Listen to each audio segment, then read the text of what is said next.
Sort of taking one day at a time, there's just so much to think about, and you know, sort of 2 o'clock in the morning you're jotting down things to do the next day or people to see and so on. I've lost my car as well, I would imagine, but... Insured? Are you yeah. insured?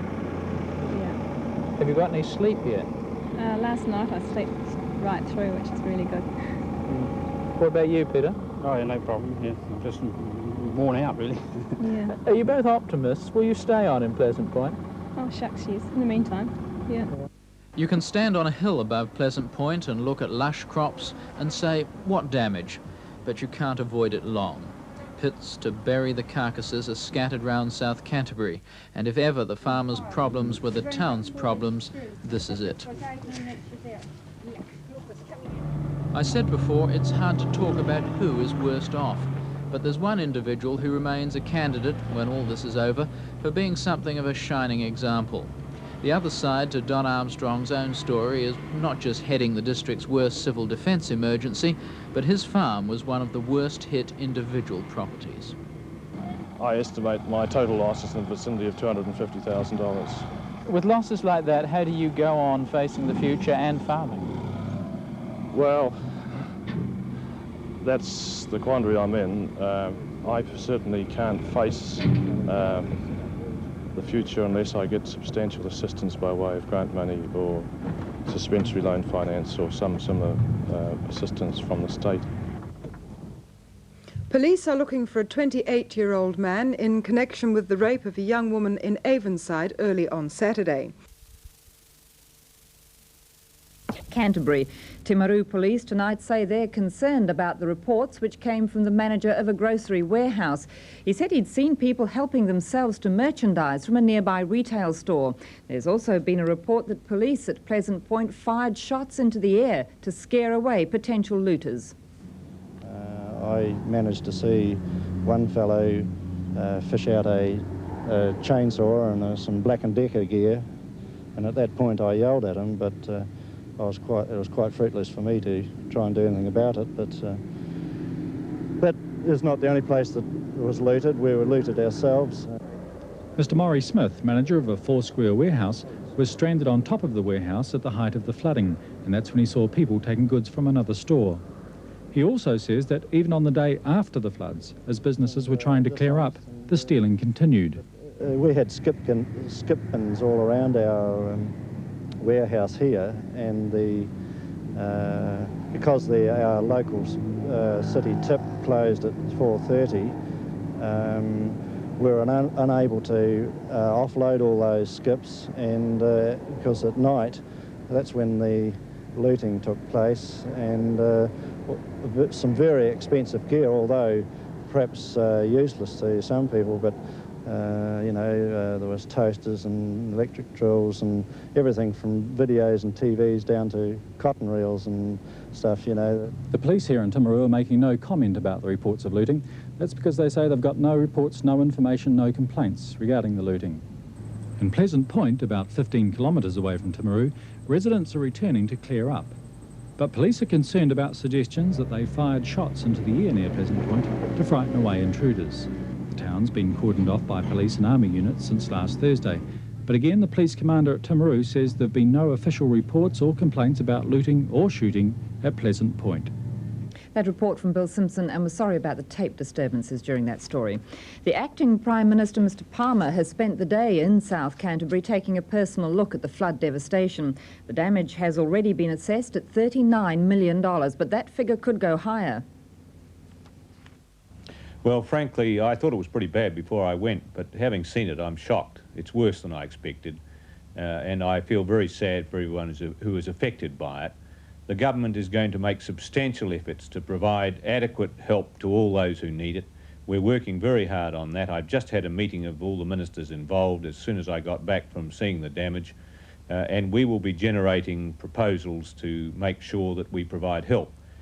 Floods in New Zealand are unique, and each flood is unique. This is quite a different one from the Gisborne one, and the sort of help that we're going to have to provide will, in some respects, have to be different. Have you any idea how much money the government might have to spend to get South Canterbury back to normal? We can't put a figure on it yet. It would be impossible to do so. All I can say is it's going to be a substantial sum. and finally the condition of the people themselves. How are they taking it? Well, New Zealanders stand up to adversity very well. They're sometimes at their best when they're suffering from adversity. But as time goes on, I'm worried that their morale may fall, and I want to say to them that they should be full of hope, because we will help and they can rely on the future, and I do hope that they will go on in the same spirit that they started. Mr. Palmer, thank you. For the first time, each night there's a warning siren at 10 to 6. The firemen who've been hosing houses down all day bring their tenders back to line them up along the main street. Householders who've spent the day in the hard toil of trying to restore order have a last look at their battered homes and drive away till 8 tomorrow morning. The volunteers and workers who've sweated along fence lines leave town. The emergency services move away into the dusk, and people start arriving at the town hall to eat their fill and talk. Sausages were the best taste in the world for this family, having its first cooked meal for 6 days. We didn't know it was the last time we had a cooked meal. First day the blood come through. What's wrong? Yeah. Where's my food? Can you lock your house? And the town shuts up. The policemen take up their posts. They'll be relieved at 11. And when the 6 p.m. curfew siren sounds, it leaves the township to darkness. On food, clothing and bedding, with the final bill expected to be 3 times that. But by far the biggest cost will be on major road and bridge repairs, estimated at $17 million. Meanwhile, nearly 150 families are still forced from their homes by the floods in South Canterbury and North Otago.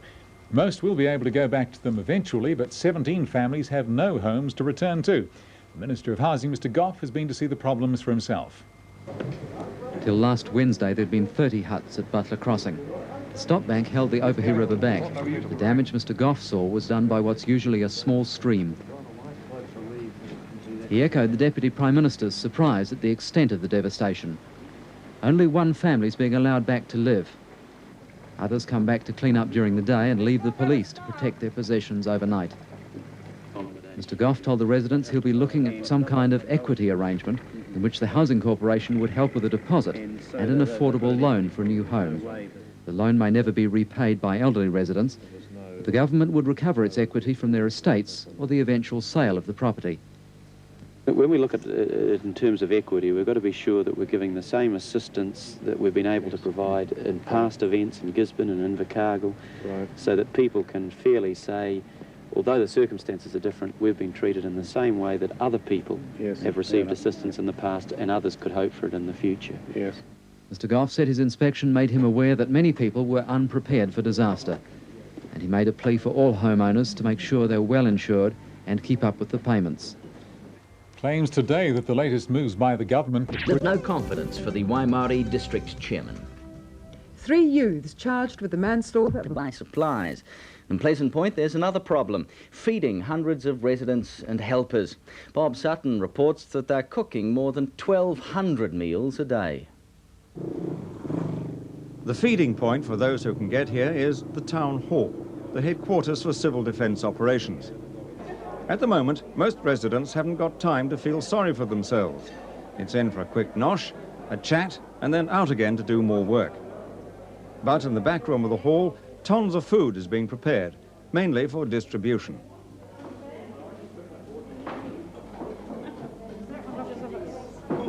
Well, I've been here since Monday. Getting a bit tired? Or just a wee bit, but never mind. How much longer have you got to go? We don't know. We haven't a clue. Where's all the food coming from? Are they coming from outside or...? Well, we're getting a lot donated, plus we're just going to the shops and having to book it up. But we are getting a terrific amount donated at the moment. Tell me about your day. When does it finish? Well, I finished at 9:15 last night. And when does it start again? Well, we were here by 8:30. I was yesterday morning. So did you know it was going to be such a big task to do all this? Well, no, not really. We didn't when we first started, but it's been, you know, a big team have rallied round and really have done a terrific amount. Transport is organised by the Salvation Army, using vans or cars which have to cover some pretty rough roads, bringing food and, perhaps just as important, contact and a bit of chat between neighbours.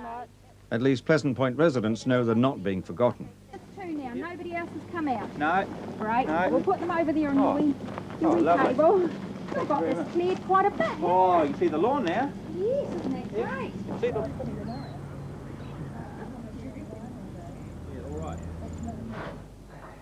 This is the no sugar.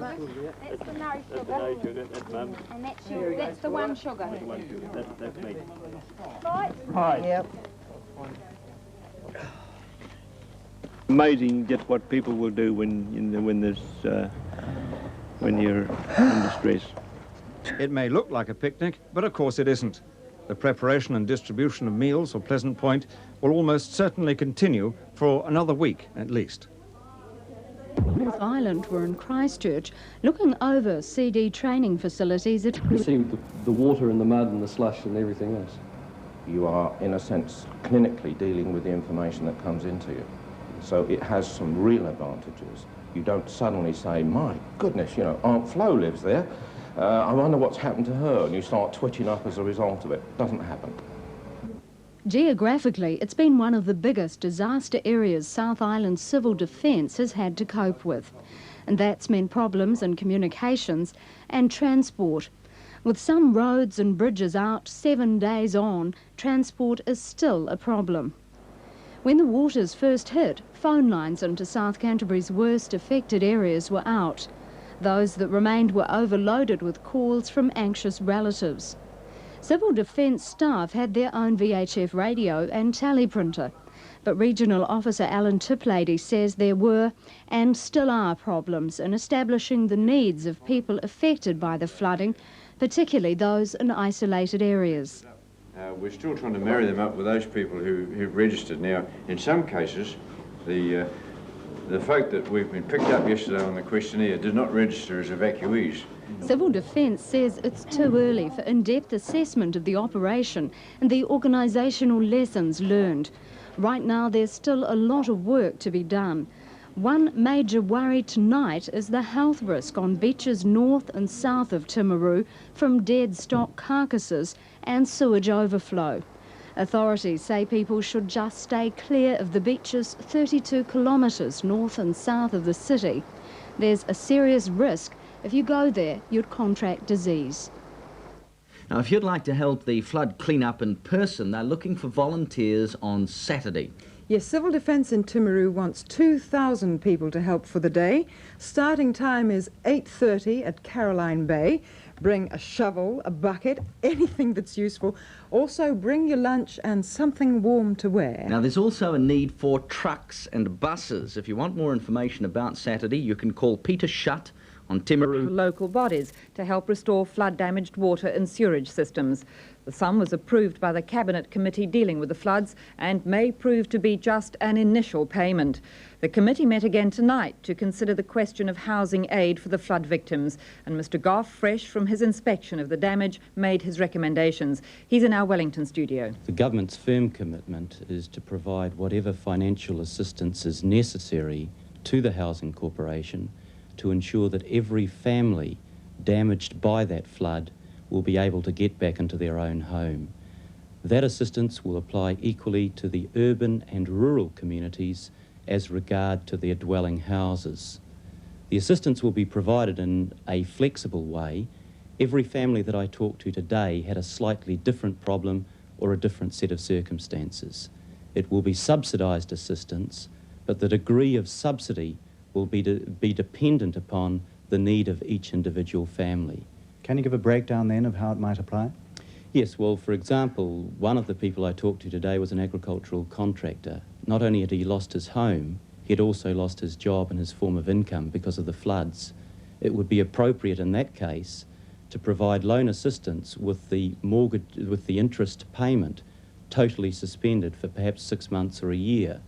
Another family may be totally insured and will require no assistance at all.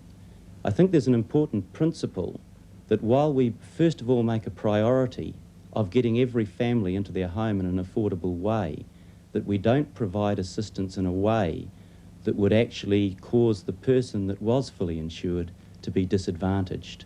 I think that was one of the lessons of the Invercargill flood. What was the equity scheme that you were alluding to earlier?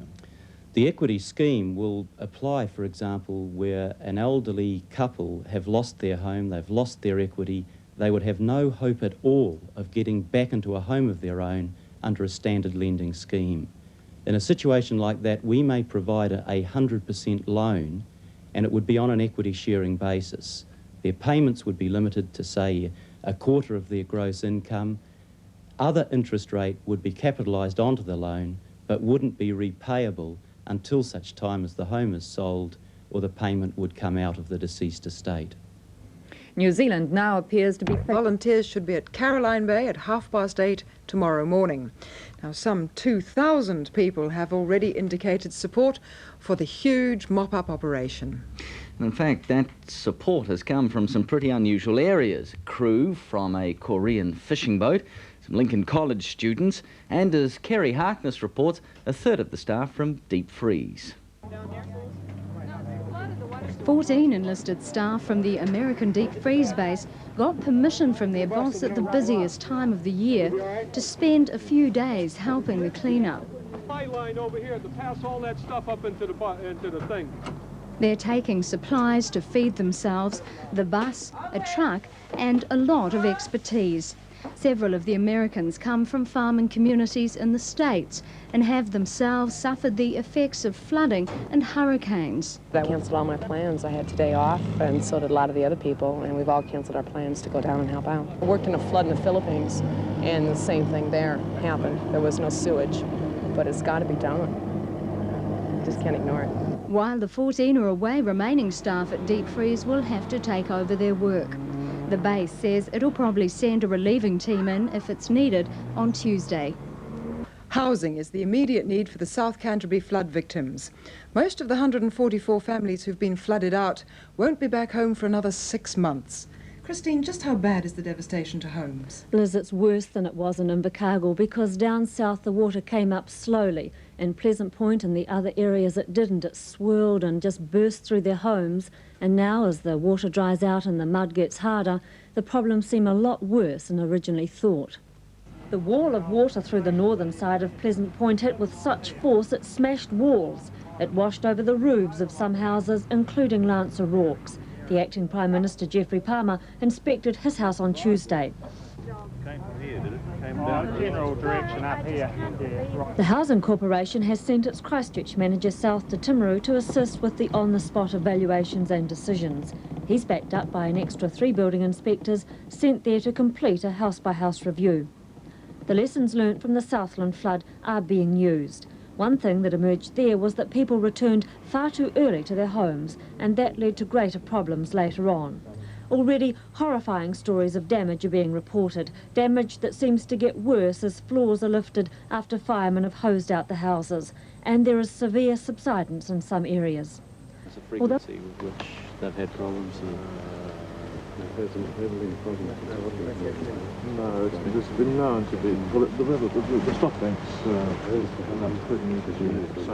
Although it may seem simple to put people into emergency houses, there are complicated issues being debated. For instance, should people be allowed to rebuild in some areas? And what compensations should be available for lost holiday homes? And then there's the whole question of insurances.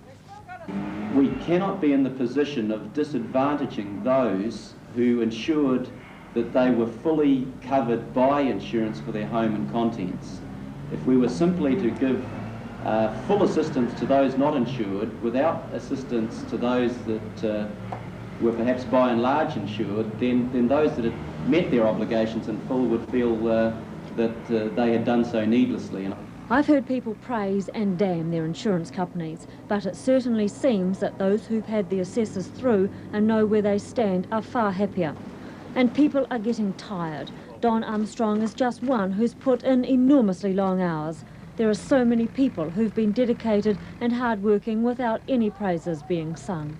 And all their efforts now are going into getting people back into their homes, getting the farms back into production and the communities back to normal. To the outsider, the task seems to be getting tougher by the day with many small problems arising. John, it's far more than a clean-up.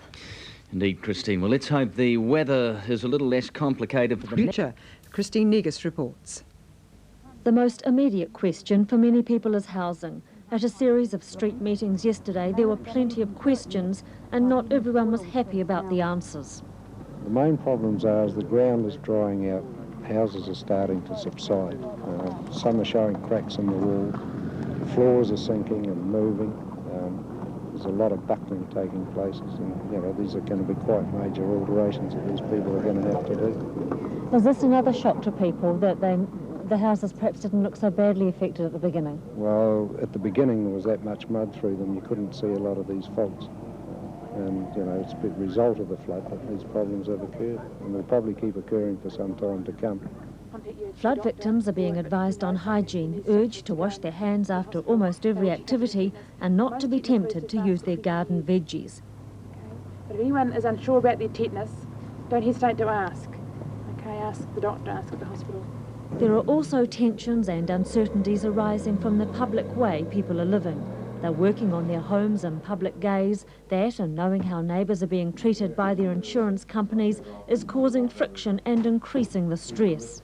We're trying to tell people that many of the feelings of tiredness, sadness, and the physical feelings, the shortness, temper, are normal in these situations. You can't tell a person to stop crying because they've lost something, because it's natural and normal to do those things. Schools have been warned to look out for children showing signs of worry and tension. The aim is to get the school routine back to normal as quickly and gently as possible. Well, we think it's pretty important to work through the experiences that the pupils have had for their own sort of psychic health, if you like. We believe that the pupils have to relive the experiences so that they don't get buried and overlaid. And it's very important for us to see that they don't get too buried. We can do that as a group and in classwork as in groups, but we just have to be sensitive to individuals who just might not be responding. Many people are finding it hard to accept charity. Food, clothes and toys have come in from all over the country, and it's being distributed through smaller groups and by personal delivery. Rescue staff at Christchurch Airport went on alert this morning when a light plane reported an